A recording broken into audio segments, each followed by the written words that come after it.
കർത്താവായ യേശുക്രിസ്തുവിൻ്റെ നിസ്തുല നാമം വാഴ്ത്തപ്പെടുമാറാകട്ടെ. പ്രിയപ്പെട്ട സഹോദരി സഹോദരന്മാരെ, നാം ഇന്ന് ചിന്തിക്കുവാൻ പോകുന്നത് സത്യത്തിൻ്റെ ആത്മാവിനെ കുറിച്ചാണ്. ഇന്ന് സഭകളിൽ അന്യഭാഷയുണ്ട്, പക്ഷേ ആത്മാവിൻ്റെ പ്രവൃത്തി വെളിപ്പെടുന്നില്ല. കുറേ അധികം അന്യഭാഷ പറയാറുണ്ട്, ആത്മാവിൻ്റെ സ്വഭാവങ്ങൾ കാണുന്നില്ല. വ്യക്തമായി പറഞ്ഞാൽ ആത്മാവിൻ്റെ ഫലങ്ങൾ 9. ആ 9 ഫലങ്ങളിൽ ഒരു ഫലം പോലും മനുഷ്യരിൽ കാണുന്നില്ല. ആ ഫലങ്ങളിൽ ഒന്നാമത്തെ ഫലം സ്നേഹമാണ്. സ്നേഹം, സന്തോഷം, സമാധാനം, ദീർഘക്ഷമ, ദയ, പരോപകാരം, വിശ്വസ്തത, സൗമ്യത, ഇന്ദ്രിയജയം. ഈ 9 ഫലങ്ങളിൽ ഇന്ന് ഒരു ഫലം പോലും നമ്മൾക്ക് കാണാൻ കഴിയുന്നില്ല. പക്ഷേ സഭകളിൽ അന്യഭാഷകളുണ്ട്. എന്താണ് അതിനെക്കുറിച്ചുള്ള ദൈവികാലോചന നമ്മളിന്ന് ചർച്ച ചെയ്യാൻ പോവുകയാണ്. നമുക്കൊരു വാക്യം വായിക്കാം. മത്തായി സുവിശേഷം 9-ാം അധ്യായം 17-ാമത്തെ വാക്യത്തിൽ യേശു കർത്താവ് തന്നെ പറയുന്നൊരു ഭാഗമാണ്. പുതുവീഞ്ഞ് പഴയ തുരുത്തിയിൽ പകരുമാറില്ല. പകർന്നാൽ തുരുത്തി പൊളിഞ്ഞ് വീഞ്ഞൊഴുകിപ്പോവും, തുരുത്തിയും നശിച്ചു പോവും. പുതുവീഞ്ഞ് പുതിയ തുരുത്തിയിലേ പകർന്നു വയ്ക്കുള്ളൂ. അങ്ങനെ രണ്ടും ഭദ്രമായിരിക്കും. ഈ വിഷയം നമ്മൾ വളരെ പ്രധാനപ്പെട്ടൊരു വിഷയമാണ്. അത് ശരിക്കും നമ്മൾ ആ കാര്യങ്ങളൊന്ന് മനസ്സിലാക്കണം. ഇവിടെ കർത്താവ് പറഞ്ഞിരിക്കുന്നത് പുതിയ വീഞ്ഞ് പഴയ തുരുത്തിയിൽ പകരുമാറില്ല. അപ്പോൾ പുതിയ വീഞ്ഞ് എന്താണ്, പഴയ തുരുത്തി എന്താണ് നമ്മൾ മനസ്സിലാക്കണം. കർത്താവായ യേശുക്രിസ്തുവിൻ്റെ സുവിശേഷം കേട്ടത് സത്യമാണ്.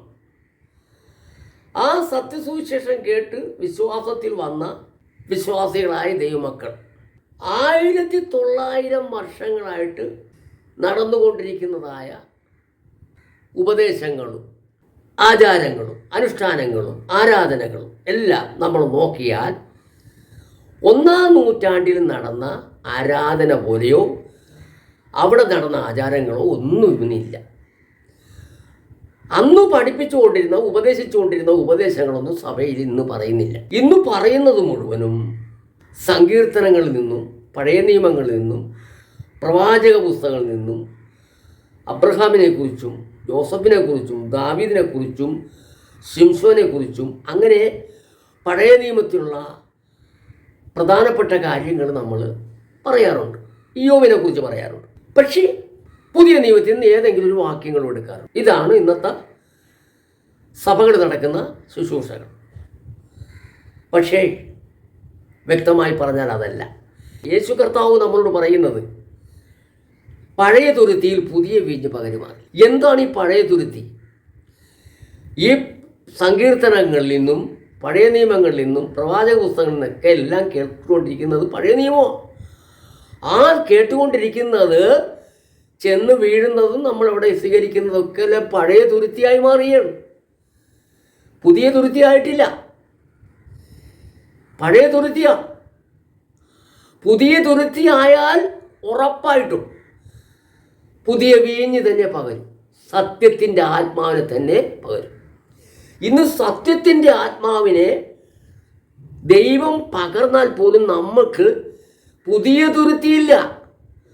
പുതിയ തുരുത്തി ഇല്ലാത്തത്രയും കാലം ഈ പരിശുദ്ധാത്മാവിനെ എവിടെ ഇരിക്കാൻ പറ്റും? പരിശുദ്ധാത്മാവ് വന്നാൽ തുരുത്തി പൊളിഞ്ഞു പോകും. അതുകൊണ്ട് എന്ത് ചെയ്യുന്നു? ഇന്ന് പഴയ തുരുത്തിയിൽ പുതിയ വീഞ്ഞിന് പകരം പഴയ വീഞ്ഞ്, അല്ലെങ്കിൽ പഴയ വീഞ്ഞെന്ന് പറയുന്ന ഒരു വീഞ്ഞില്ല.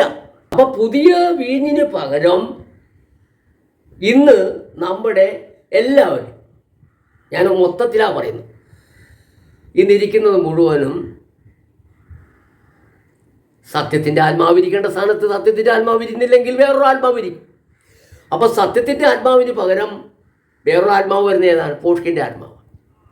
എന്താണ് പോഷ്കിൻ്റെ ആത്മാവ് ഇന്നിരിക്കാൻ കാരണം? സത്യത്തിൻ്റെ ഉപദേശമല്ല ഇന്ന് സഭകളിൽ പഠിപ്പിക്കുന്നത്. സത്യത്തിൻ്റെ ഉപദേശം ഇന്ന് സഭകളിലില്ല. സത്യത്തിൻ്റെ ഉപദേശം ഇന്ന് പഠിപ്പിക്കാത്തത്ര കാലം അവിടെ പോഷ്കിൻ്റെ ഉപദേശമാണ് വരുന്നത്. ഈ പോഷ്കിൻ്റെ ഉപദേശം വന്നാൽ അവിടെ വ്യാപരിക്കുന്ന ആത്മാവ് ഏതായിരിക്കും? പോഷ്കിൻ്റെ ആത്മാവ്. അതാണ് ഇന്ന് അന്യഭാഷ പറയുന്നുണ്ട്. പക്ഷേ അന്യഭാഷ കഴിയുക വേറെ ഒന്നുമില്ല. സ്നേഹമില്ല, സന്തോഷമില്ല, സമാധാനമില്ല, ദീർഘക്ഷമയില്ല, ദയയില്ല, പരോപകാരമില്ല, വിശ്വസ്തതയില്ല, സൗമ്യതയില്ല, ഇന്ദ്രിയജയമില്ല. ഈ 9 ഫലങ്ങളും അവിടെ ഇല്ല. 9-ൽ ഒരു ഫലം പോലും ഇല്ല. കാരണം എന്താ?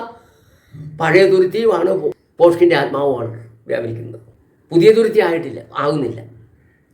കാരണം പഴയ നിയമം മതി, പുതിയ നിയമം പറയുന്നില്ല. പുതിയ നിയമം പറഞ്ഞാൽ ആ പുതിയ നിയമം ഉപദേശം അനുസരിക്കേണ്ടി വരും.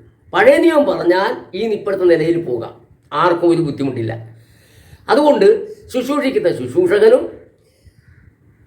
വന്നിരിക്കുന്ന വിശ്വാസികളും 2 കൂട്ടർക്കും ഇത് മതി.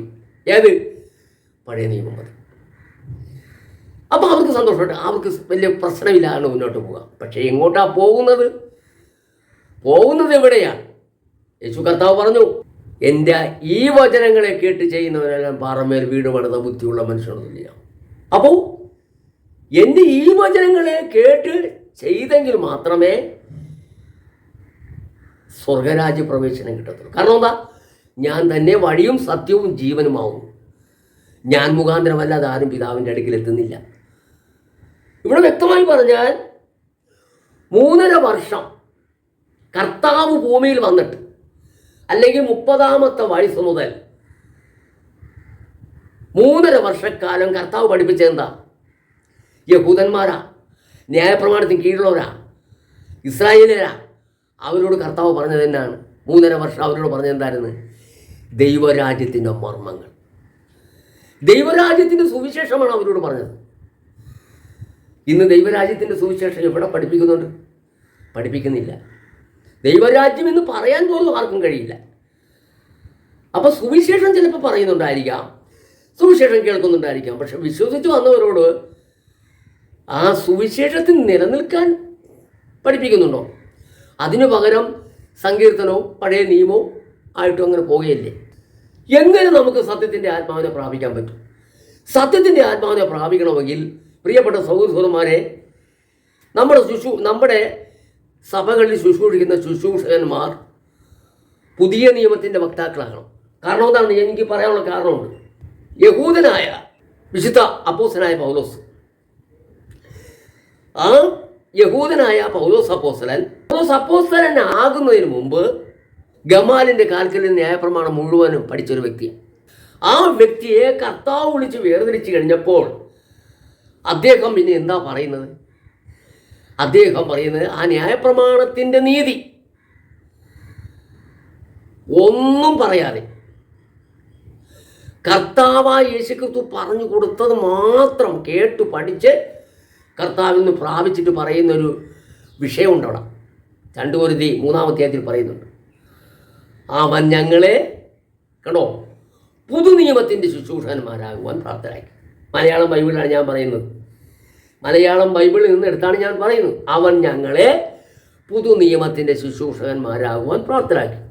അവൻ ഞങ്ങളെ പുതുനിയമത്തിൻ്റെ ശുശ്രൂഷകന്മാരാകുവാൻ പ്രാപ്തരാക്കി എന്ന് പറയുമ്പോൾ ആരാണ്? പൗലോസ് അപ്പോസ്തലൻ ആരാ? യഹൂദനാണ്, റോമൻ പൗരനാണ്. അദ്ദേഹം ന്യായപ്രമാണത്തിന് കീഴിലുള്ള ആളാണ്. ആ വ്യക്തി കർത്താവിൻ്റെ അടുക്കൽ വന്നപ്പോൾ കർത്താവ് അദ്ദേഹത്തെ മാറ്റി നിർത്തി പഠിപ്പിച്ചു. ആ പഠിപ്പിച്ച വിഷയങ്ങളാണ് അപ്പോസ്തലനായ പൗലോസ് സഭയ്ക്ക് എഴുതുന്നത്. ആ സഭയ്ക്ക് എഴുതിയ കൂട്ടത്തിലാണ് പറയുന്നത്, അവൻ ഞങ്ങളെ പുതുനിയമത്തിൻ്റെ ശുശ്രൂഷകന്മാരാകുവാൻ പ്രാപ്തരാക്കി. പൗലോസ് അപ്പോസ്തലന് ആത്മാവ് ഉണ്ടായിരുന്നു. അപ്പോസ്തലന്മാർക്ക് എല്ലാവർക്കും പരിശുദ്ധാത്മാവിനെ പ്രാപിച്ചവരാണ്. അവരെ ആത്മാവാണ് അവരെ നയിച്ചുകൊണ്ടിരുന്നത്. ഇന്ന് ആത്മാവ് നടത്തുന്ന ഒരൊറ്റ ശുശ്രൂഷകനെയും നമുക്ക് കാണാൻ സാധിക്കുന്നില്ല. കാരണം എന്താ? അവരുടെ പ്രവൃത്തിയാണ് നമ്മൾ നോക്കുന്നത്.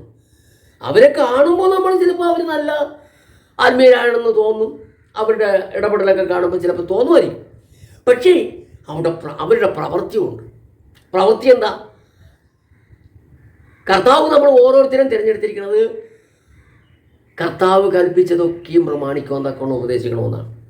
അപ്പോൾ കർത്താവ് കൽപ്പിച്ചതൊക്കെയും പ്രമാണിക്കുവാൻ തക്കവണ്ണം ഉപദേശിക്കാത്തവരെ അവർ പരിശുദ്ധാത്മാവിൻ്റെ ശക്തിയുള്ളവരാണോ? അഭിഷേകമുള്ളവരാണോ? പരിശുദ്ധാത്മാവിനെ നടത്തപ്പെടുന്നവരാണോ?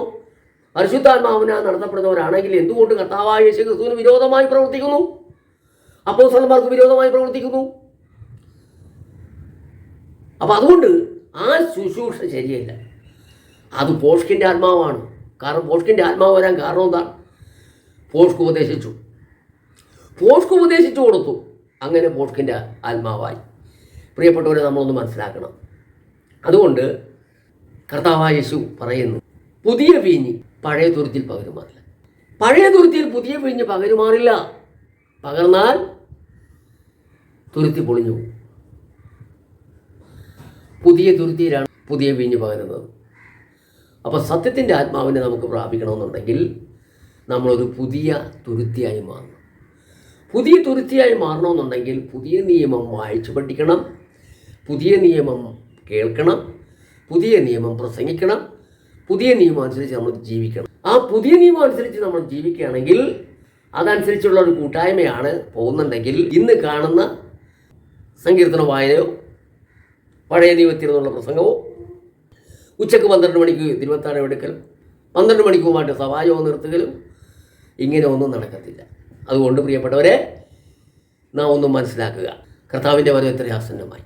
നമുക്കിനി രക്ഷപ്പെടണമെന്നുണ്ടെങ്കിൽ പുതിയ തുരുത്തിയായി മാറണം. പുതിയ തുരുത്തിയിൽ പുതിയ വീഞ്ഞ് വന്നിരിക്കണം. പുതിയ വീഞ്ഞ് വന്ന് നിറയണം.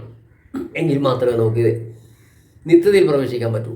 അതുകൊണ്ട് എൻ്റെ ഈ വാക്ക് കേൾക്കുന്ന ഓരോരുത്തരോടും എനിക്ക് പറയാനുള്ളത്, പ്രിയപ്പെട്ടവരെ, മുഴുവനായിട്ടും നമ്മുടെ ഇപ്പോഴത്തെ പോക്ക് ശരിയല്ല. തെറ്റായ നിലയിലാണ് നമ്മൾ മുന്നോട്ട് പോയിക്കൊണ്ടിരിക്കുന്നത്. അതുകൊണ്ട് വേഗത്തിലൊരു മടങ്ങി വരവ് ഉണ്ടാകണമെന്ന് പറഞ്ഞുകൊണ്ട് ഞാൻ എൻ്റെ വാക്കുകൾ ചുരുക്കുന്നു. ദൈവം നിങ്ങളെല്ലാവരും അനുഗ്രഹിക്കട്ടെ.